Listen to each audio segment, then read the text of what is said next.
pentru mine, nu știu pentru voi dacă e dimineața sau nu, dar să fac clipul ăsta înainte să plecăm în altă misiune care o să vedeți în alt vlog. În vlogul ăsta o să vă explic puțin de ce nu am mers la România Got Talent și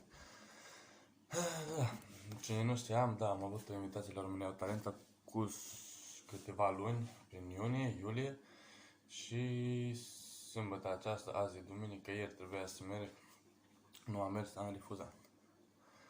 Am refuzat pentru că, nu știu, părerea mea că nu prea am un talent special care să mă fi făcut să merg sau să câștig acest concurs și chiar de asta am și refuzat să ajung pe acolo. Și asta e a doua invitație care e pierdută, care e refuzată de mine. Și nu știu, părerea mea e că cine are talent are destul de mult. Eu nu prea am talent, nu mă duc. Fără alte introduceri, vlogul ăsta o să fie cât de scurt să poate, să vă explic ce și cum s-a întâmplat.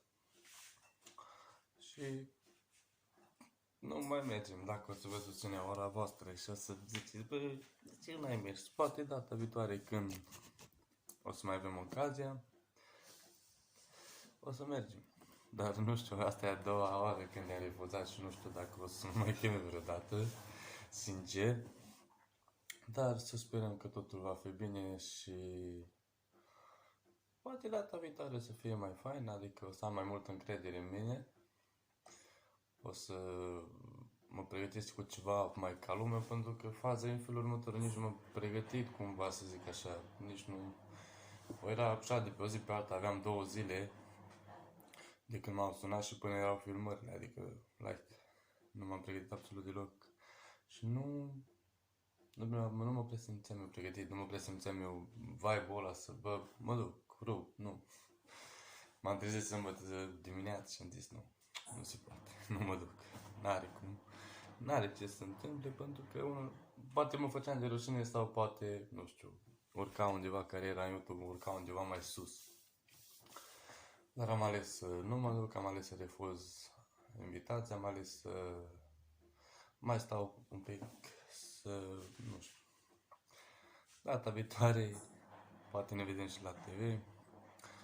Și cam atât am avut de zis, de ce nu am mers, sper că ați înțeles. Și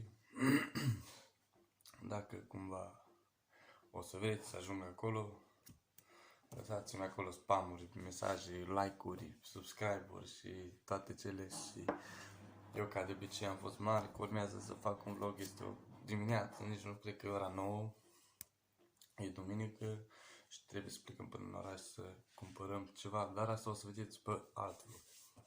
Bă, fratele, ca de obicei, ceau!